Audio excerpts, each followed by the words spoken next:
Okay, hi everybody. Hello. Oh, this is so exciting. I've been looking forward to this for a very long time. I know it's all virtually this year, but still doesn't make it any less interesting. So, my name is Elizabeth Carly-Leonard, as you can see down here, and I am the venue owner of the Shed in Leicester City Centre. So I took it over in 2017, and since then we've been having to get quite creative with ways to bring in different revenue streams, as I imagine most people in this economy have. So that's a little bit about me. So why don't the rest of the panelists introduce themselves? So Dee, over to you next. Hi there, I'm Dee McAdams. I'm the Operations Director for the OUI Music Centre in Belfast. We are a charity and we are a music hub that serves Belfast and the greater Northern Ireland music community. We exist in a huge big building in the Cathedral Quarter in Belfast, housing a 300 cap venue, but we also house 14 different small businesses from the various creative industries. We run a lot of outreach programs and basically try and do everything we can, as you said, to fund ourselves and keep music alive in the community.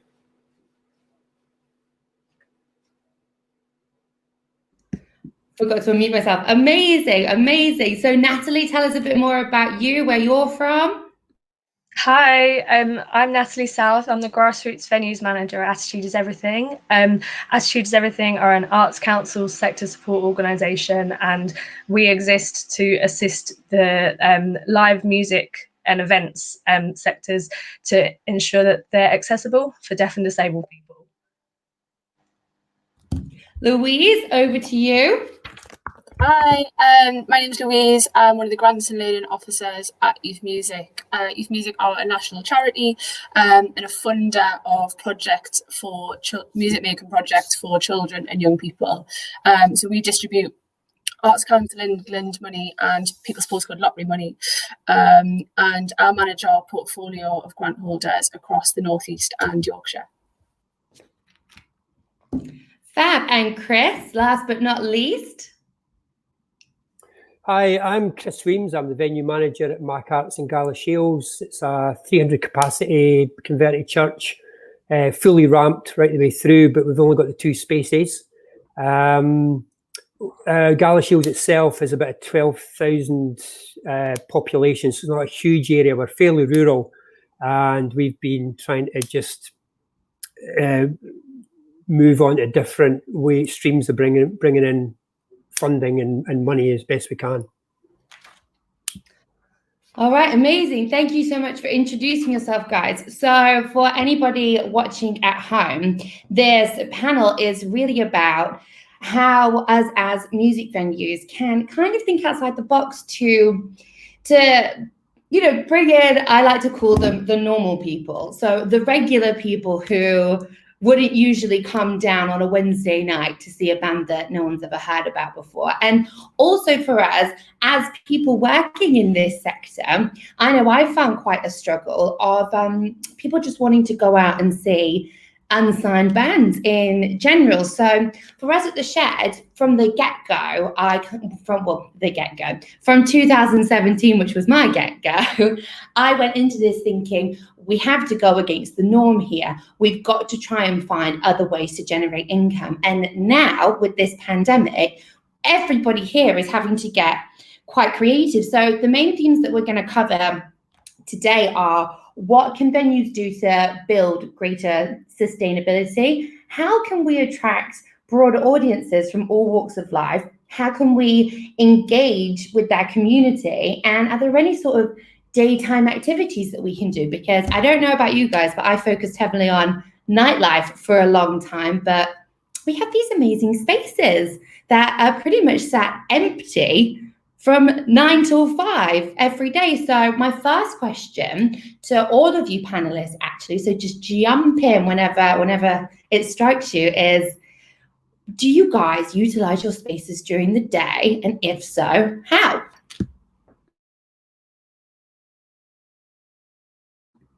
Nobody does. Right. I was just unmuting my mic. We do. So one of our goals was to, I mean, obviously things have changed massively with COVID, but anytime we had somebody in the office, our target was to have the venue being used at the same time. So any income we were getting from the use of the venue was subsidising one of the two staff being in the building. And for us, it was about making contacts in the community and finding out what the needs were and you know, knocking on the door of the social work department and saying, you know, does anybody need space? What sort of thing are you looking for? But then making it a bit more attractive than renting an empty room in a social work centre or something. So we've got Tai Chi for people that have mental health problems, mindfulness. We have kinship care coffee mornings, which I didn't even know kinship care was a thing, which is elderly people who look after younger relatives. But when we do these hires, we're always mindful that we are a venue, and there may be times when the hirer can't get in. So we're always saying to them, this is our standard hire rate. We'd love to have you in during the week. What we'll do to make it more attractive is we'll put in some teas and coffees for you as well, free of charge. Instead of charging you full rent, hourly rate, we'll maybe charge you a half of that, on the understanding that should a big hire come in on the Tuesday, there are odd days when you won't be able to get in from your 10 to 1 slot or something like that. And that's working really. We've still got lots of slots we could fill up, but that's got a whole new group from the community coming into the building. And one of the things for me at the Shed is I love that you guys have Tai Chi and all of this mindfulness, because it really is on the other side of things. But do you ever find that you're ever conflicted time-wise? Because for me, I wanted to pack in as much as I could, but what I found was I was trying to do daytime hires from 9 a.m. till 5 p.m. and then 5 p.m. till 10:30 p.m. I'd have a gig, and then 11 p.m. till 4 a.m. I'd have a club night. And whilst the money was coming in, I was finding it wasn't sustainable for my sanity, I suppose. So how do you sort of juggle that side of things?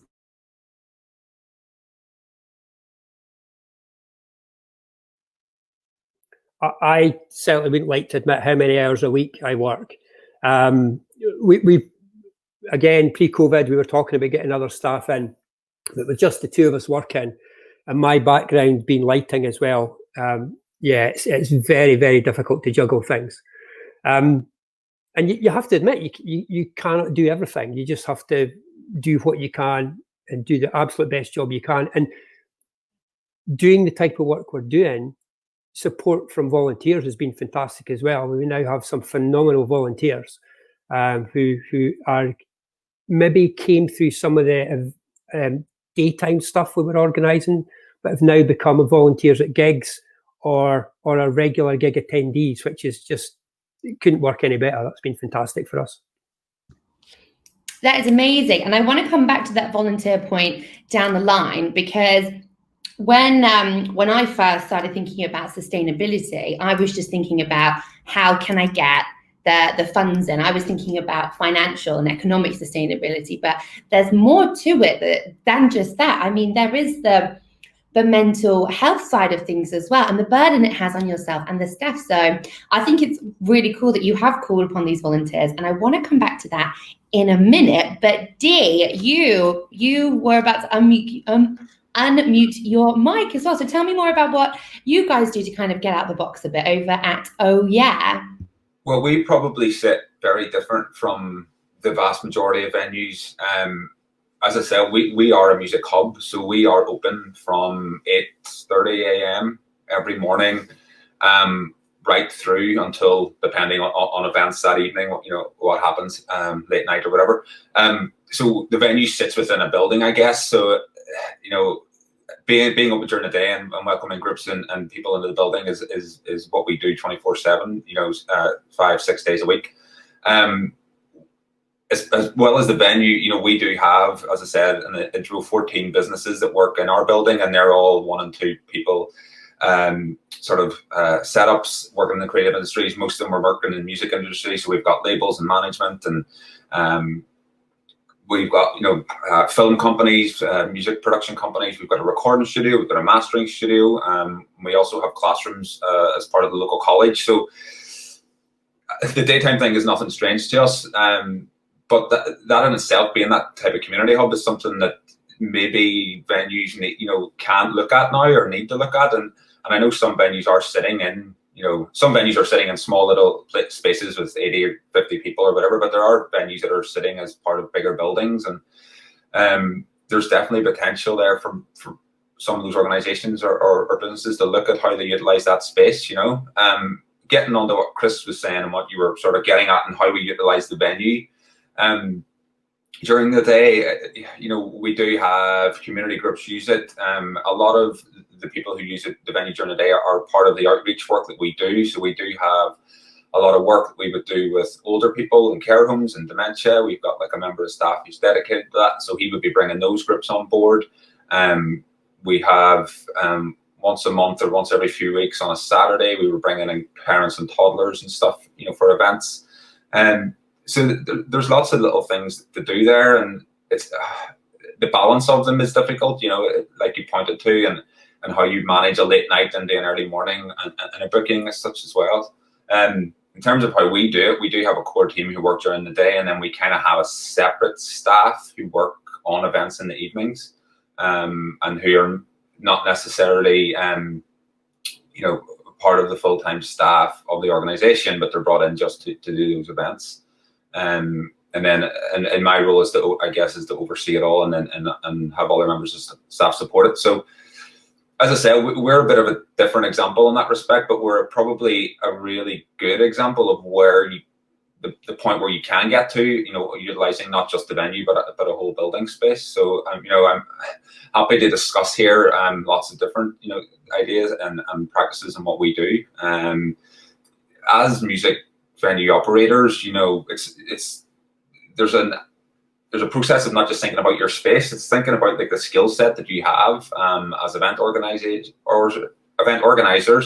and how you can teach that and how you can spread that knowledge and use that as other streams of income and funding and all sorts of things to be looked at. So there is so much out there, I think, and given the current situation and what's gone on the past 6 months, but I think even in the previous years before that, as venues it's got harder and harder to struggle on with just doing live music in a specific way that was done historically.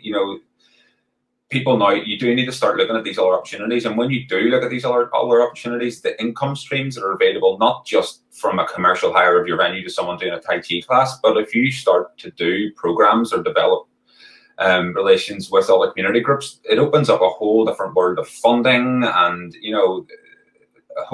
income streams that you would never have thought of before. So yeah, we as I said, we do sit in a unique kind of, not a unique space, but in a very different space to a lot of people. And the makeup of our income as an organization is split very evenly between the commercial revenue generated by the venue and the building, and then funding income, both publicly and privately, depending on what we're doing. So I think for venue sustainability, it's while we're facing this huge challenge of COVID-19 and some venues like facing going to the wall in that respect, there's probably never been a better opportunity to look now and go the other way and see what other funding and income streams are available. I couldn't agree more. And you know what? I think a lot of us in March went into meltdown mode. We can call it meltdown March, because I can hold my hands up and say that I successfully had my third nervous breakdown in March, and I did not half-ass it whatsoever, because I went into this sheer level of panic. But just like you said now, Dee, like now is a really good time and opportunity for us to, because we've been forced to, and we actually have a bit more time to look outside and actually really look at what other income streams that we can utilize. Because before, a lot of us, we were getting by, everything was fine. But if we can push past this crisis and turn this negative into a positive, then I've actually got a lot of hope and a lot of confidence that this sector, we're going to pull together and come out of this even stronger. So girls, I'm coming to you next. So Natalie, tell me about, your spaces and, do you use them during the day? And if you don't, have you got any ideas to moving forwards? Well, so I work at Attitude is Everything, so we don't have any of our own spaces, but we work with a lot of different venues. So my role as grassroots venues manager, I work with grassroots venues. So, for example, the OER Centre, I've been there, and I've worked with Charlotte.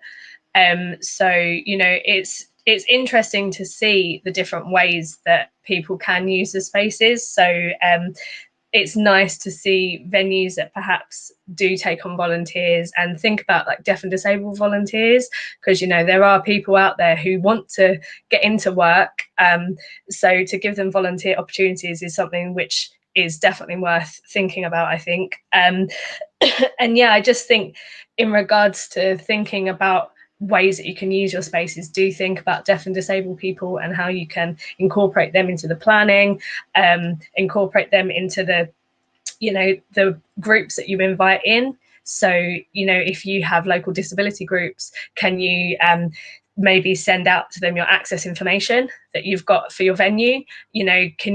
Especially if you've got an accessible toilet, if you've got level access, tell people, let them know, because that can open up your venue during the day to a load of different types of groups. There's a project in Weston-super-Mare, I believe, and it was an arts project, and they put together stories of elders in the community, and they put them with a choral group. So it's just inviting these really interesting arts groups, arts organizations into your venue, and yeah, it's just really interesting things to talk about.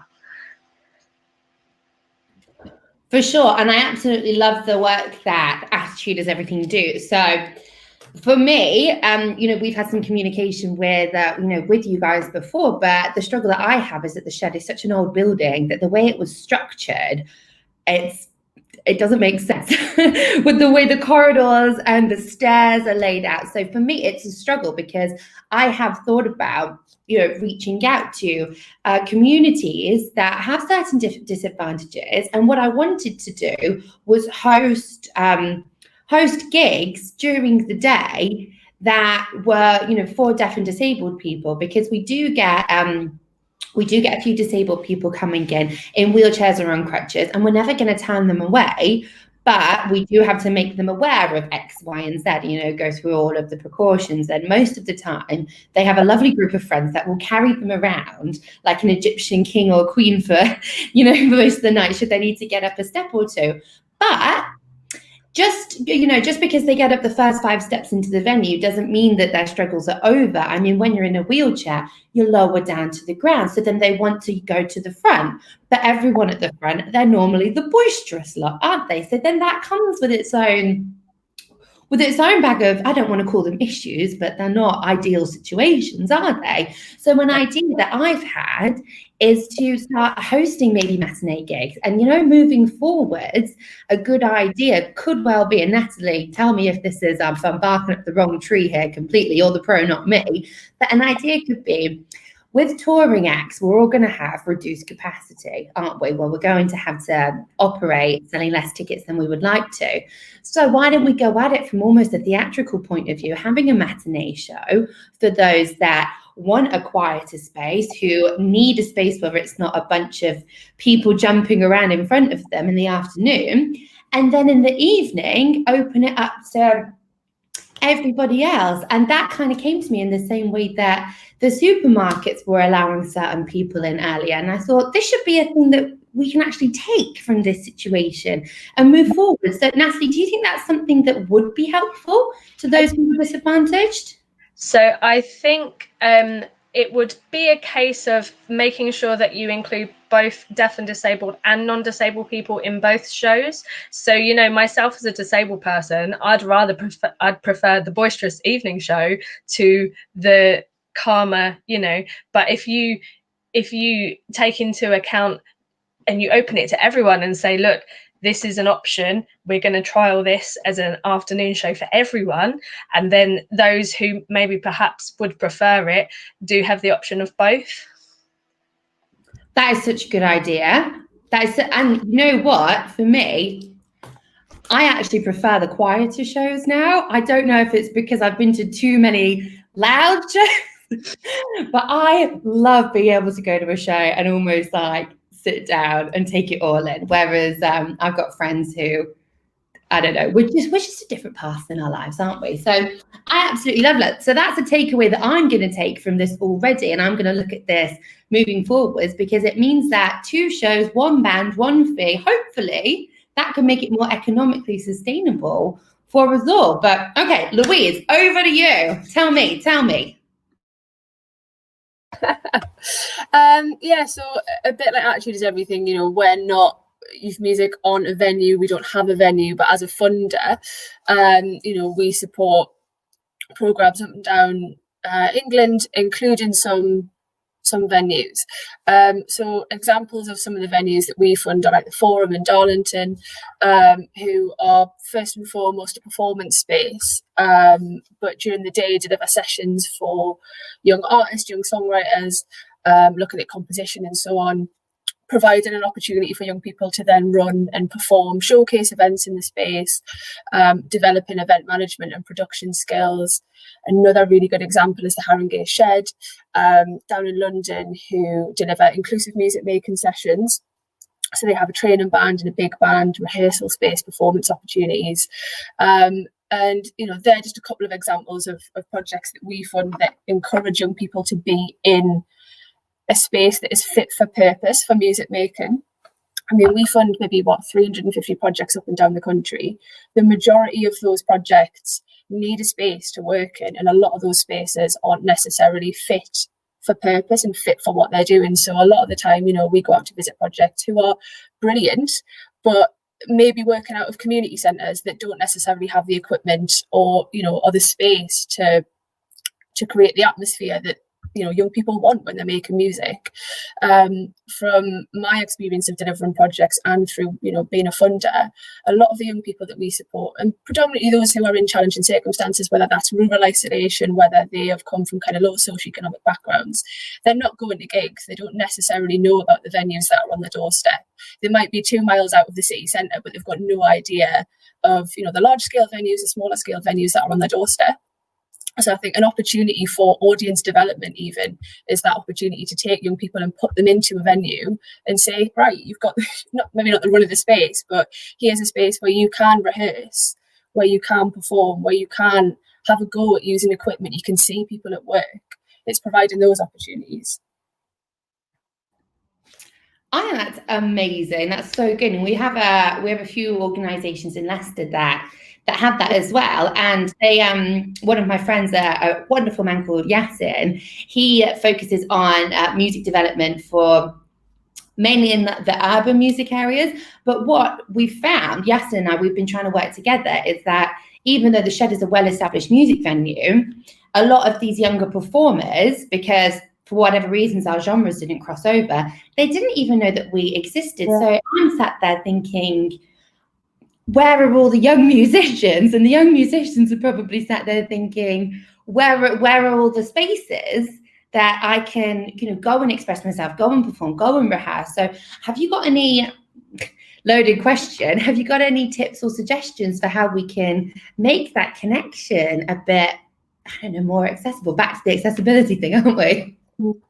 I think it's a case of looking at what already exists. I mean, at the moment, you know, youth music projects are limited to England specifically. But having said that, there will be talent development agencies in England, Ireland, Scotland, Wales. There will be projects working with young people. I mean, in terms of the kinds of organisations that we fund, it's everything from school groups to community groups to, you know, projects working in hospitals, prisons, you know, people referral units, and kind of, you know, like I say, these sort of talent development agencies. So these people do exist. Music leaders, I imagine, are kind of crossing boundaries between work, you know, doing work in venues as well as, you know, teaching music to young people. So I guess it's looking at a wider network of people and saying, what are you doing out there? Like, who are the groups that you're working with? music education hubs are a really good example in terms of, they're going to be fairly clued up on the projects that exist for young people in their local area. So I think it's a case of seeing what's already there and seeing how you can link up. I mean, not everybody is going to be in a position to have a really well-developed creative learning team. That takes time and resources and money and people. But an opportunity to link up with an existing project and say, right, we have this space available between, 10 and 12 every Tuesday morning. How can we support you there? Like I say, the projects that we support, and this is quite a sweeping statement because they are all quite different. The majority of them will run regular sessions. So where do they do that? Is that something that your venue can offer? If they can't offer something on that kind of regular basis, again, the majority of projects that we support will do kind of one-off masterclasses, industry masterclasses and things. Could you offer that space once in a blue moon for perhaps young people on the slightly older end of the scale? Could they come in and shadow your crew as they do a get-in? It's sort of about breaking down what you can offer, the time that you can offer, the space that you can offer, and staff offer as well, I suppose. Yeah. Oh yeah, Chris, take it away. I was coming to you next anyway. That's exactly what we did. We were approached by the local youth music forum just for a space to work in, and that then moved on to like a block booking for a number of days during the school holidays, and then a 7-evening period where they were recording an album. We allowed them to keep their kit in our building, so it made it very easy for them to keep coming back because the stuff's there anyway. And we then offered training sessions on sound and lighting. It was just a few hours, and I was able to watch the development of the young bands, and I took a risk and we put them on the Thursday night of Independent Venues Week. So these kids were on the lineup alongside the bigger bands, which was just phenomenal. I got stung because I forgot to say about guest lists, and they had, I think, 7 or 8 acts on a number of bands, and they all presented me with this guest list because that's when you do what you do when you're in a band, you have a guest list. So I think we ended up about a guest list that was about half the size of the audience. But it wasn't about making the money. We lost money on the gig, but the young people were just, they've just come on leaps and bounds. In fact, one of the bands is performing on a streamed festival in 2 weeks' time, and they've come from nothing to doing that, which has just been fantastic to see that coming through and just be part of that. And now we've got all the parents knowing what we do. In fact, another thing, just about being brave and taking chances with things. We were a little bit stalkerish, and we worked out what high school teachers were coming to the venue. We approached them quietly at the venue and said, how would you feel about the school getting involved with the venue? And we were now on the course choices for 4th year in Scotland, I think it's maybe year 11 in England. So Mac Arts is a course choice now. We weren't really sure what we're going to do, but we'd put together some sort of package. The young people would have to come with a teacher, so we weren't responsible for young people turning up on their own. But we were going to do a package, you sort of sound, light and training, but then give them access to venue, either free entry or something. So they just, like everything we're talking about, it's about community and just becoming part of Mac Arts, which is an integral part of the local community. I don't think we really see ourselves as just a music venue or an art space. We're just part of the community. I absolutely love that. Oh, sorry, Louise, go for it. I was just going to say, I think that's such a lovely example of the mutual benefit for the young people, for the community, and for yourselves. I think it can be quite easy to kind of, and I mean, I don't work for a venue, so it's really easy for me to sit here and say, these are all the things you could do, but also all of the things that you've already talked about. How many hours do you work in a week? But I think it's so lovely to have that example of actually what you as an organisation are getting out of having young people in the venue in terms of wider audience development and creating a bit of a pipeline. I think one of the things that we see a lot, and I mean, maybe being from the Northeast, obviously a lot of the work that I do is up in the Northeast and kind of Yorkshire. We hear young people all the time say, well, there's no industry here.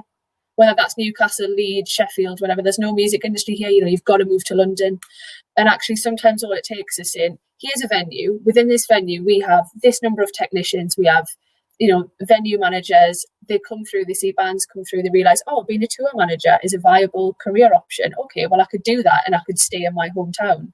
And I think it's about creating these, again, talking about sustainability, a sustainable pipeline of the next generation of venue managers, tour managers, even bar managers, and showing that these opportunities do exist in their hometowns.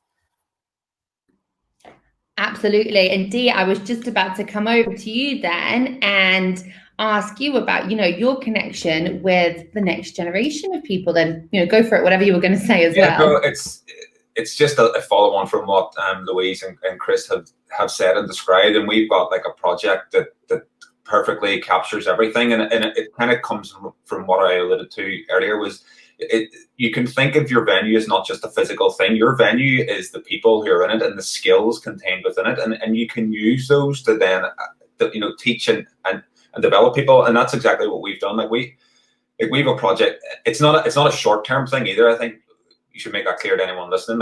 Deciding to just go out and run a project with a youth group or a community group or whatever, and trying to develop young people. It's not something you can just do in 3 months and you're going to see the returns 3 months later. These are projects that do take years, to develop some of them, or certainly a long time. But no, we have one that started about 10 years ago, and it was basically we had really young people who wanted to volunteer, and it's difficult to get them on board for evening gigs or 18+ shows, and there's that area.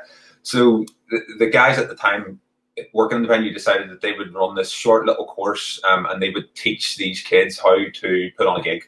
That was the premise of it. We're going to show you how to put on a gig from the very start of why do you want to put on a gig, from booking the bands, contacting them, looking at contracts and fees, and then marketing it, promoting it, right down to the actual running it on the night, doing the door, working in the cafe, selling merch. Some of them got involved with stage managing, and as Chris alluded to, looking at lighting and sound and shadowing engineers, etc. And they did this, and then this has now developed over 10 years into a thing called More Volume. But we ran that from the centre. But as that course developed, then we were getting more and more people asking us, this is great. And all of a sudden, then we were able to take that course that had been developed over those many years out into the community. So it's in North Belfast, South Belfast, East Belfast, West Belfast, working with different community groups. And from those community groups that we worked with for a year or two, now we had schools approaching us going, right, can you come into our school and can you teach this? So that little idea that started 10 years ago is now an OCN accredited course that, people in all these communities and schools are, as Chris has alluded to, are now, it's an option for kids to do. And the amount of people that have come through that, like Louise said, it sustains skills, not just in Belfast, in Northern Ireland, in the music industry, but some of these people have gone on to work for record labels in London. They're tour managing, they're lighting engineers, they're traveling the world. They're telling people in the wider industry about your venue because that's where they started. And the opportunities that opens up and is phenomenal. So that's what I'm saying, like those little small ideas and using those skills that existed in the venue, not just the physical venue, are so important, and off the back, the other side of that is the amount of funding then that comes, as I alluded to before, that comes from those. If you can develop those little ideas properly, the amount of funding that comes from that then can sustain other parts of your business and lead it to even more funding, like the projects that probably Louise is supporting, and like Louise said as well, like once we started to take that project out of the OES Centre, once we started doing that in those community groups, all of a sudden there was this feeling from those kids in those communities going, oh my God, we didn't know this venue existed. We didn't know that we could actually put on gigs. We didn't know that we could even go to gigs. We just thought that, those kids in those areas thought that the only gigs that happened in Belfast happened in the arena. And they were, it was major pop stars playing to 10,000 people and tickets that cost 60 and 70 pounds and they could never afford to go to. But then all of a sudden they realized, actually, I can go to a gig in a small venue and pay £3, or £4 to come in. And it just opens up a whole world, and it's fantastic to see. And what we find as well is that when you go into those communities, the music that those kids are interested in isn't represented. in venues. So you can then create an opportunity to showcase rap, hip hop, grind's probably more UK thing as opposed to like a Northern Irish thing, commercial dance music, underground dance music, the stuff that wasn't really happening in the venues because the venue owners, and myself included, and maybe others here, you have a particular genre of music that you like and you focus on, but you don't understand that there's such a huge demand, particularly from young people, from all their music that you miss. And it's been such a great development from us because we've had then these gigs happen in our venue that we would never have thought of happening. It does open up so much for you as a venue. This is it, and these are such good suggestions and bits of advice as well. But my main question for you, Dee, and you as well, Chris. So obviously your organisations are more than just a music venue. You know, you've set yourselves up to be these amazing hubs filled with community and arts. Now, for me, I'm sitting here thinking like, yeah, this sounds amazing. I'd love that. But then the other part of my brain is thinking, when am I going to have time to not only develop this idea, but also put the funding application in and all the follow-up? So, you know, have you got any advice for people who are in my situation? I mean, do you guys do it yourselves? Do you allocate a certain person? I mean, with the funding, do you include the, you know, the fees for maybe a person to do all the paperwork? Because I'm an ideas person and I can quite happily follow through with things. However, there are only 24 hours in the day most of the time. And I do find myself really falling short. And then that, you know, downward spiral sometimes when you try and take too much on. So guys, tell me how to do it.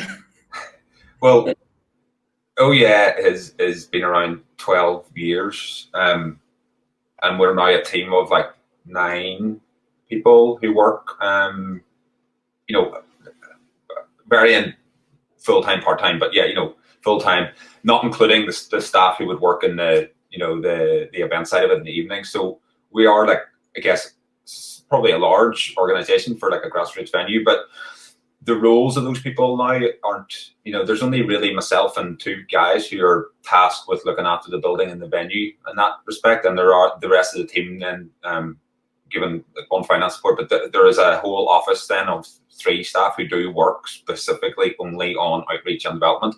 But in saying that, when OES started, there was 1 member of staff, and then a year later there was 2 members of staff, and then they developed it, you know, that way. And they, I guess they use then just the volunteers and the casual members of staff who are working the events.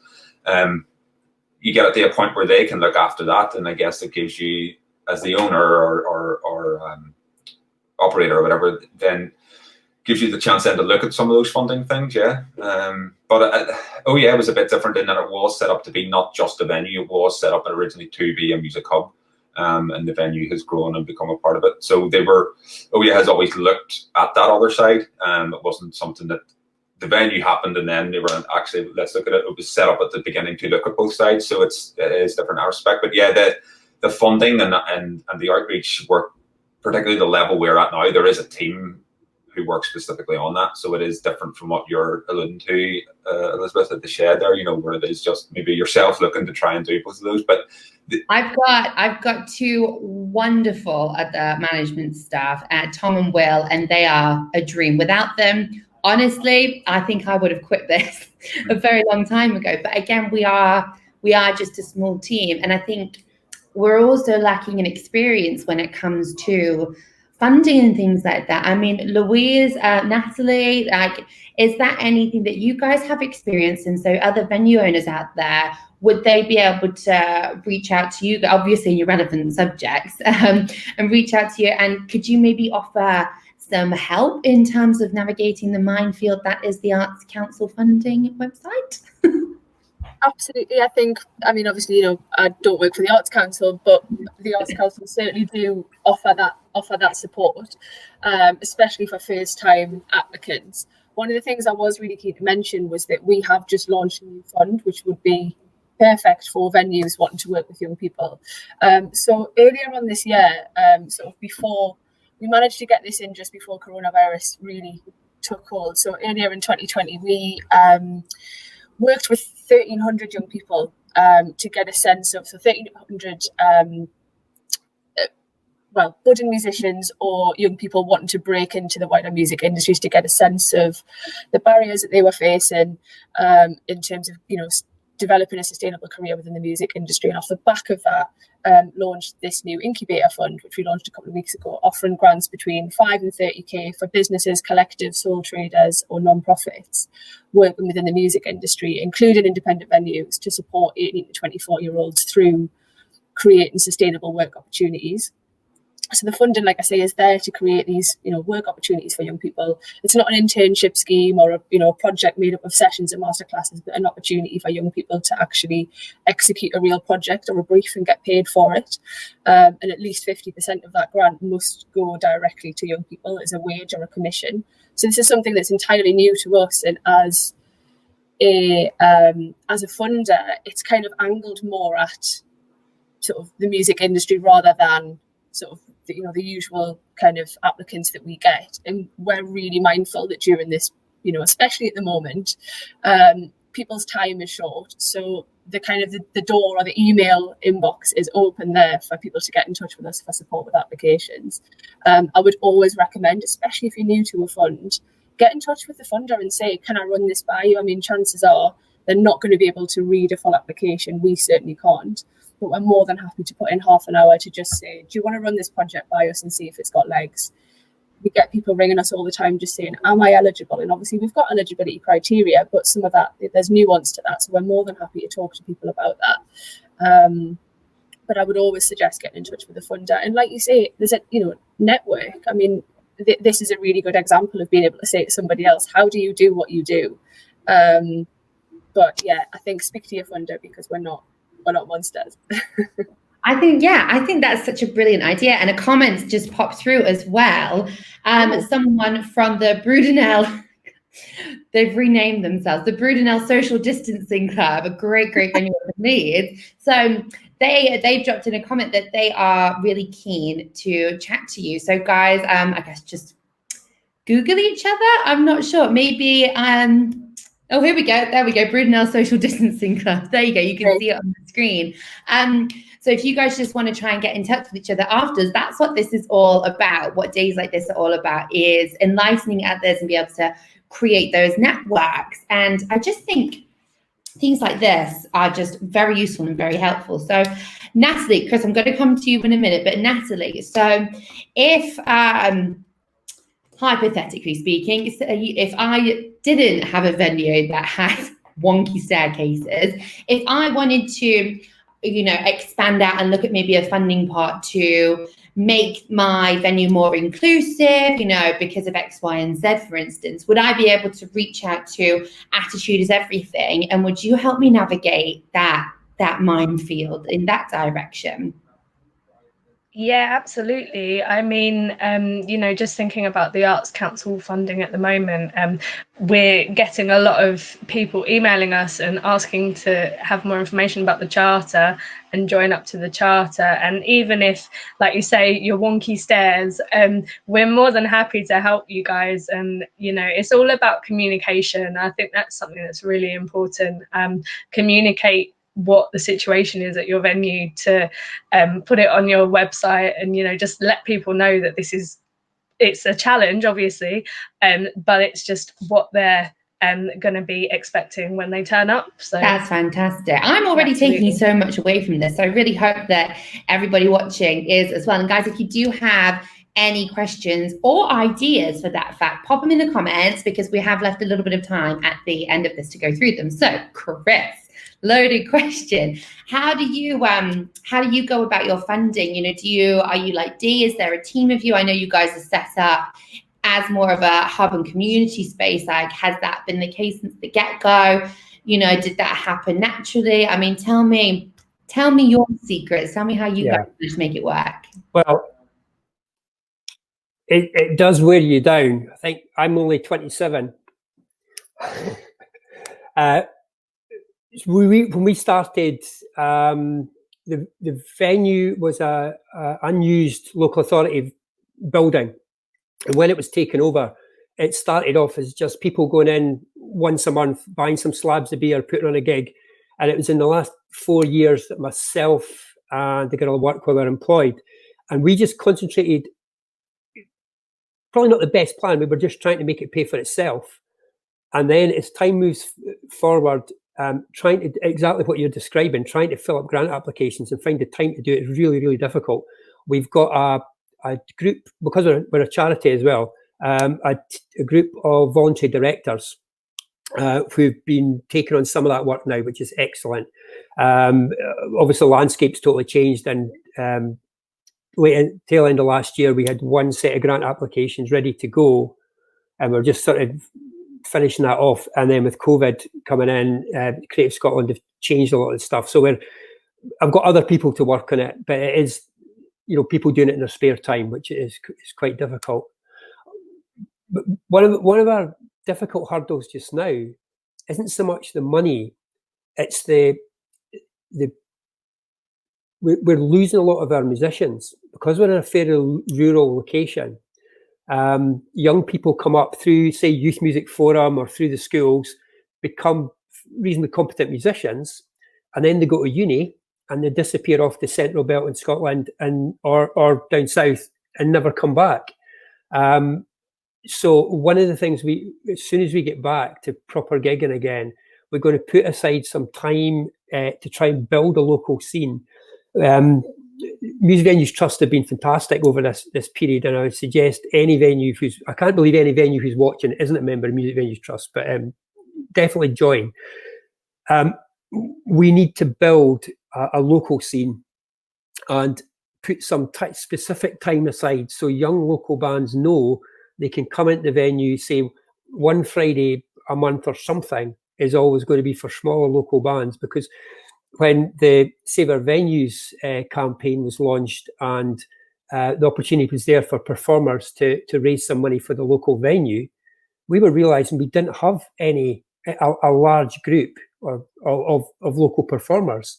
They'd all come and gone, and there was nobody there to do some of that fundraising stuff, which was a possibility. So that's one of our big targets for when we get back about our long-term sustainability, is to build a much stronger local scene. And again, like Dee was saying, this isn't a 6 months, 1 yearly thing. This is about looking ahead 5, 10 years, so that our venue becomes the place to play. And in fact, we are the only venue in the whole of the region doing the type of thing we do. And still the local, we were, GQ magazine put out a list of venues that sort of note in Britain. And it was just a random list, but there were 4 Scottish venues in there. So we put out our local tourist board that we were mentioned as one of the 4 notable venues in Scotland. And we didn't even get a reply from them. So we've all got a long way to go to promote what we do as venues as being a core part of the community and something that's sellable to people visiting your area. When I go somewhere else, the first thing I do is look up the listing and see where the local venues are and see what they've got on. But I think 99% of people would never even think of doing that as something to do when you visit an area. So we have got a long way to go. I think it is, you've made such a good point there that it is a cultural and a societal thing. And I think, back in the day, people would just naturally go out, wouldn't they? They would naturally go, oh, we're going to this city, let's go to a gig. But a lot of that has changed now, especially with the internet. I don't want to be that person who blames the internet, but none of us can kind of deny that. I mean, me, even as a young person, yeah. I still find that, and I can still remember when I used to go to shows as a teenager, and we didn't have smartphones, so everybody was very engaged at that point, and there wasn't really a huge amount to kind of do. So we would meet up in the shed. I actually went to my first gig there when I was, 12, 13 at a matinee show in the afternoon. So one of the things that was trying to do before the pandemic was to relaunch these Saturday afternoon matinee shows. But I couldn't really find any bands, and it was a struggle. So Dee and Chris, you're right. It's one of these things that you have to go in it for the long game. But Louise, it's been great knowing that, that we can connect. And I think it's one of those things that it's not that the things that we want, they don't exist. It's that we're not yet aware of their existence. And it's organizations like Independent Venue Week that make those connections. So I know for a fact that I'm going to be, sorry, Sybil, but I'm going to be dropping her an email saying, I've had this idea, but I need to reach this pocket of people. Can you help me? And I've thrown her in the deep end here, because now I'm hoping, she would do it anyway, but she would reply and say, okay, well, go and talk to Louise, or go and talk to Natalie, or you know what, Dia, oh yeah, he's done a similar thing. And it's all about that connectivity. And I think moving forwards, to be able to be sustainable as venues in any capacity, I think we need to start leaning on each other more than ever now, because I'm done trying to work it out on my own. And I'm, it comes back to, you made a point earlier about being brave and putting yourself out there. I think there is almost an element when it comes to the mental health side of things. You don't want to reach out, and nobody wants to be the one who doesn't know what they're talking about. But what I've learned through the connections I've made with the people that Independent Venue Week have introduced me to is that we all feel the same most of the time. And a lot of us do have similar ideas, but we don't know how to utilize them. And we don't know how to access funding pots, or we don't know that they exist in X, Y, and Z. I mean, Dee and Christy, you've got a lot more experience than I do, but do you ever feel the same way with that? What I would say at the minute is just sort of touching slightly on Chris was saying, and what you've spoke about there as well, is I don't think, given all the press around everything at the minute with grassroots venues and the theatres that aren't opening and all that, for the first time ever, I think grassroots venues are now being seen as cultural institutions properly. And they're not just these little sleazy venues that weird people slink off to watch, weird bands. All of a sudden, they're in the spotlight. They're being talked about in government. They're being talked about in mainstream media as cultural institutions. So, and there's never probably been a better, if you can survive through it, it's obviously a dire situation for 95% of the venues. If you can get through it, you are now at the point where it's a great point to be at, because you are being seen as a cultural institution. And for the first time ever, with this funding and the emergency funding that's been announced, all of the venues are now having to engage with Arts Councils and Arts Council England, and that they've never had to before. And the opportunities that will open up, once you've done that process once, it's not going to be as terrifying to apply for these music, or, like you're saying, Elizabeth, when you come up with these ideas, it's not going to be as terrifying then to engage a potential funder or engage the Arts Council. So there's a real opportunity here. If people can get through it, there's a real opportunity that you're now on this different level that you've maybe seen yourself on before, and other people are seeing grassroots venues on a completely different level than before. So there is a huge moment here, I think. The other thing as well, what you're saying, and you're talking about ideas and where you should go with them, and the ideas you're taking away from it. I think nothing's off the table. Now, for venues, nothing can be off the table in terms of what you want to go after, be it funding, or be it new types of music, or be it bringing activities in the daytime, engaging community groups. I think everything has to be on the table for a venue now, given the situation that a lot of them are finding them in financially. And yeah, there's so many things out there that people are doing, that we've done in Belfast. And I'm not saying that what we do is amazing and perfect. We do projects that don't work, and our venue probably isn't as busy as it should be, because we spend time doing all these these other project engagements as well. So there's it's not as bad a moment if you can get through it, I think. And there's such a great opportunity.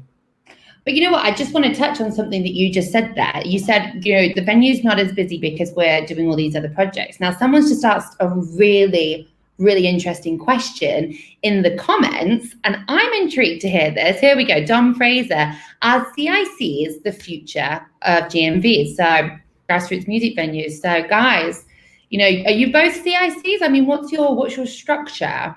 We're a charity. We're a charity as well. So slightly different. I've talked about this with people before, whether charities or CICs, or what the exact definition is future. There's a really interesting point. It's like, how many grassroots venues actually make profit?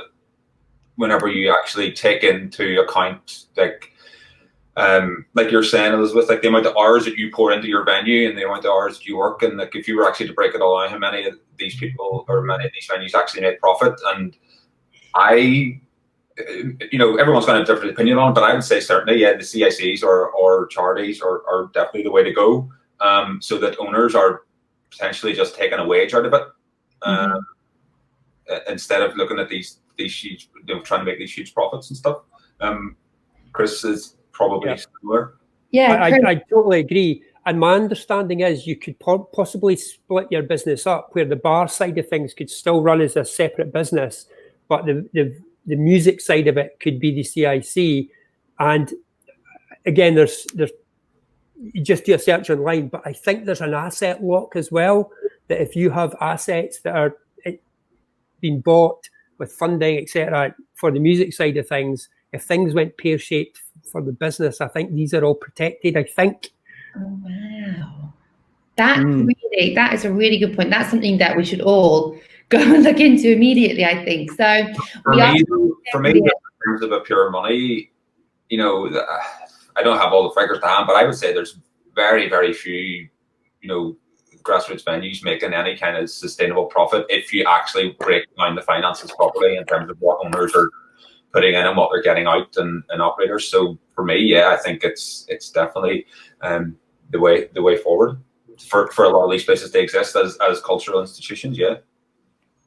You know what? I've taken away so much from this panel, and I hope everybody else has as well. I do believe that the wonderful people at Independent Venue Week are going to share out the contact details for you, Dee, Chris, Natalie, and Louise, because I've gotten so much value just from listening to you about what you do, your takes on sustainability, how improvements can be made. It's just things you don't really think about. So I got to wrap it up there because we're running out of time, but I could chat to you guys all day long. So I just want to say thank you so much for being on this panel. It's been an honor being able to chat to you guys today. And I'm even more confident about what the future holds now. So I hope you guys will stay safe, and hopefully this time next year, we'll be having a really good conversation again, okay? Thank you so much for listening, everybody. Okay, bye. Thank you. Bye. Bye.